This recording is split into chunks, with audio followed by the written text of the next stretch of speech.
Voilà donc messieurs dames, bonjour à tous, bienvenue à Bonifacio ainsi qu'à bord du Thalassa Croisière. Alors on va commencer notre petite promenade par la remontée du boulet.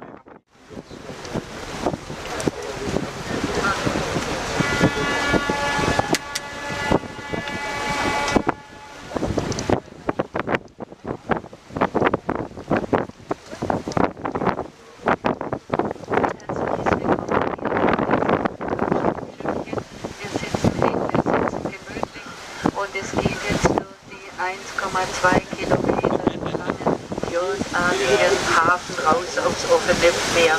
Wenn Sie nach links oben schauen, sehen Sie eine einzelne Säule. Das ist eine Granitsäule, die ist inzwischen zum Denkmal für Gefallene der Stadt geworden. Und die Säule wurde vor mehr als 2000 Jahren in einem Steinbruch bei den Cavallo-Inseln aus dem Fels geschlagen.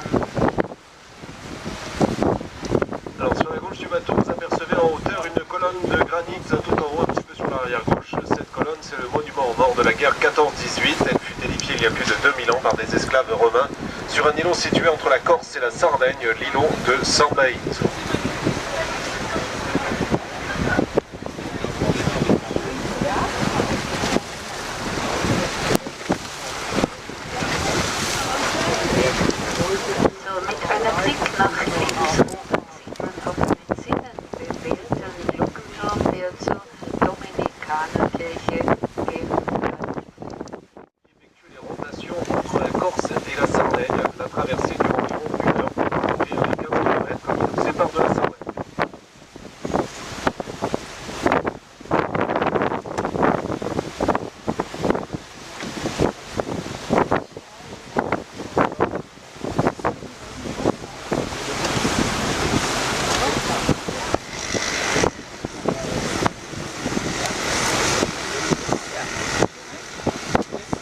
Sur la gauche, vous allez découvrir en hauteur un grand bâtiment là-haut. Ce bâtiment, c'est la caserne Mont-Laur, ex-quartier de la Légion étrangère qui quitta Bonifacio en 1983.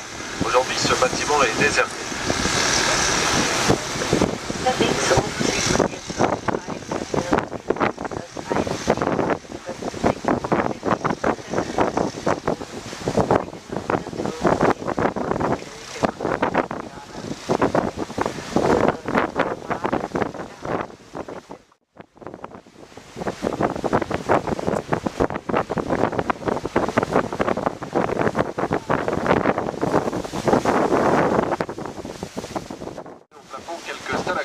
Je vais vous demander également de rester au maximum assis, d'éviter les déplacements inutiles, surtout à l'avant du bateau, pour la visibilité du capitaine. Merci.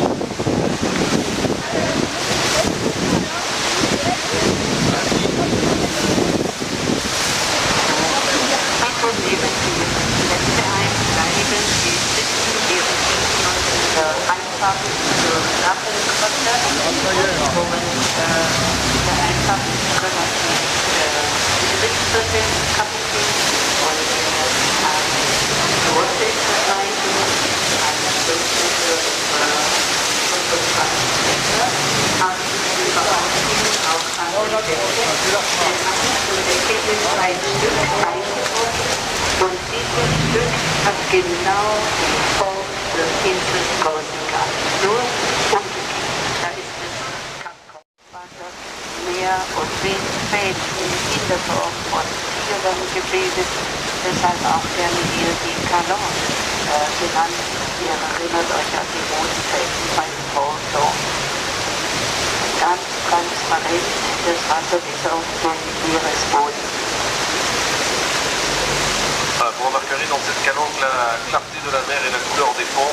Les taches noires que vous avez au fond de l'eau, ce sont des herbiers de Posidonie qui favorisent l'oxygénation de la mer et qui est une plante à fleurs protégée. Les taches marron, c'est de la roche et les taches bleu turquoise sont dues au sable très fin et calcaire qui se trouve au fond. Ouais, là, sous le bateau, vous avez 5 mètres de profondeur.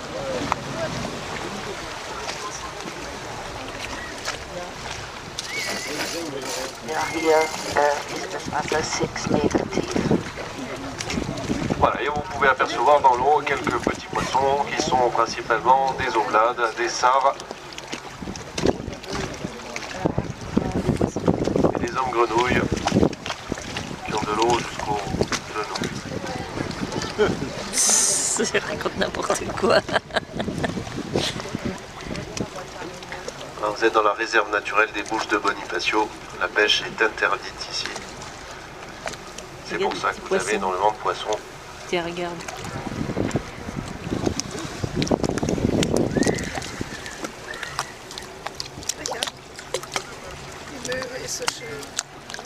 Ils nous suivent.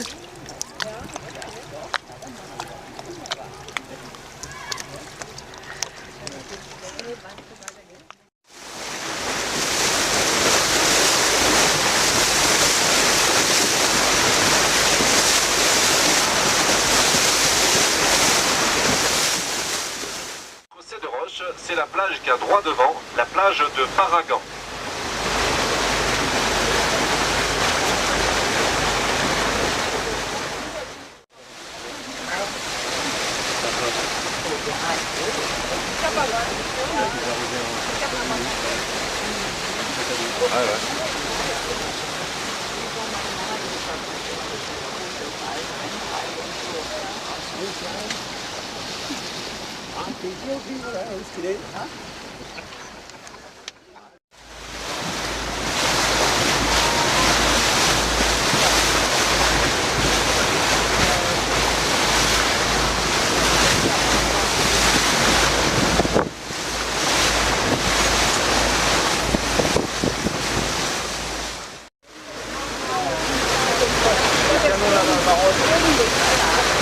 Donc il faut changer le plan de la falaise, quoi.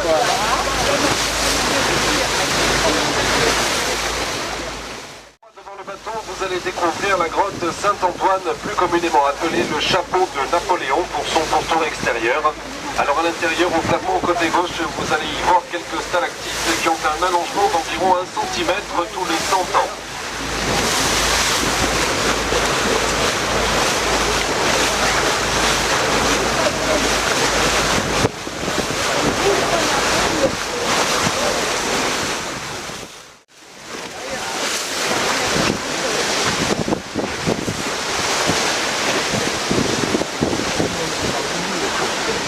Voilà donc la grotte Saint-Antoine ou le chapeau de Napoléon.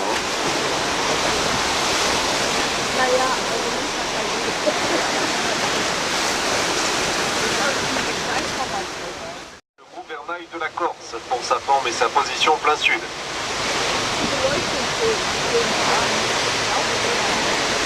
Juste au-dessus, vous avez un blocos qui abritait des projecteurs durant la Seconde Guerre mondiale et c'est à l'intérieur qu'ont été tournées quelques scènes du film Les Canons de Navarre. Voilà sur la gauche.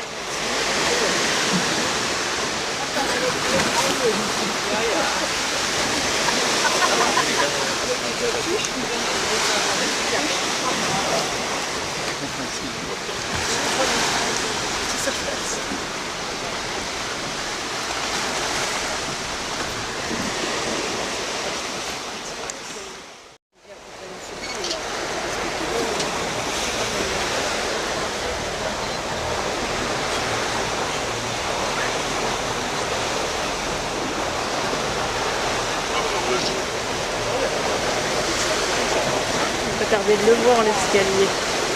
On voit l'escalier là-bas.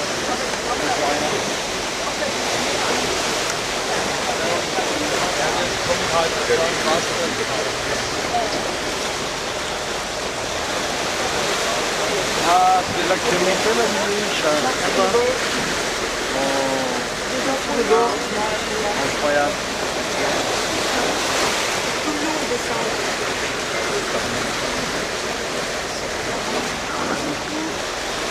Alors sur l'avant gauche du bateau, vous allez découvrir dans l'enfoncement de la falaise au niveau de la mer une grotte qui abrite le puits artésien de Saint-Barthélemy.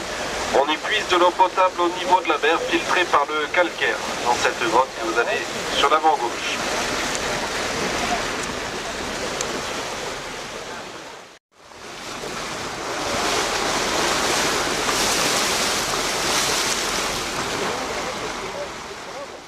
Qui sont habités et qui constituent le Vieux Bonifacio.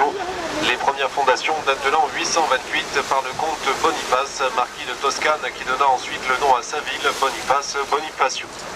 Alors inutile de vous dire que là-haut c'est le seul quartier de la ville où il n'y a jamais eu de scène de ménage, que des accidents inexpliqués.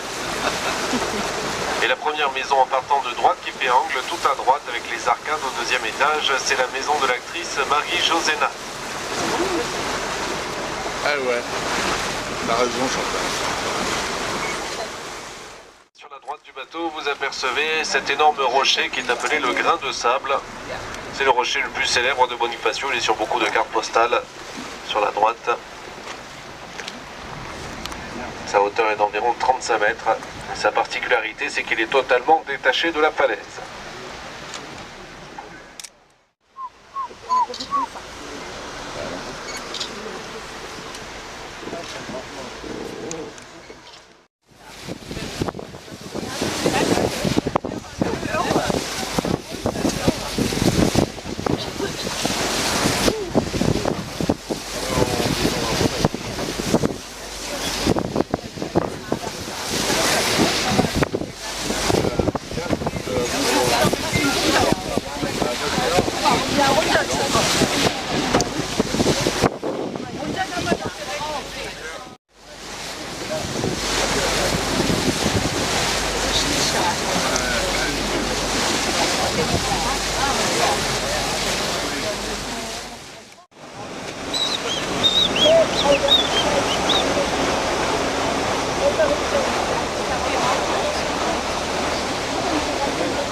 Voilà, donc vous avez croisé le ferry qui s'en va pour Santa Teresa di Galour, qui l'atteindra d'ici une cinquantaine de minutes. 50 minutes donc pour rejoindre les côtes sardes. Et les tours, remparts et fortifications qui ceinturent la ville sur plus de 3 km datent du 11e et du 13e siècle et ont été édifiées par les Génois. Elles rendaient cette ville pratiquement imprenable et le seul accès s'effectuait par pont-levis. Si vous faites un petit tour en ville, vous allez en voir quelques-uns de ces ponts-levis. Et voilà, messieurs, dames, dans quelques instants, notre petite promenade va se terminer. Alors je vais vous demander un dernier petit service, c'est de tous bien rester assis durant la manœuvre d'accostage pour que le capitaine puisse absolument pouvoir de rentrer les bras à l'intérieur du bateau et d'attendre que le bateau soit bien amarré pour y descendre parce que sinon on tombe à l'eau. Voilà, je vais vous souhaiter un excellent séjour en Corse ainsi qu'à Bonifacio en espérant vous revoir très prochainement sur le Thalassa Croisière ou sur un autre bateau de la compagnie SPMB. Merci messieurs dames.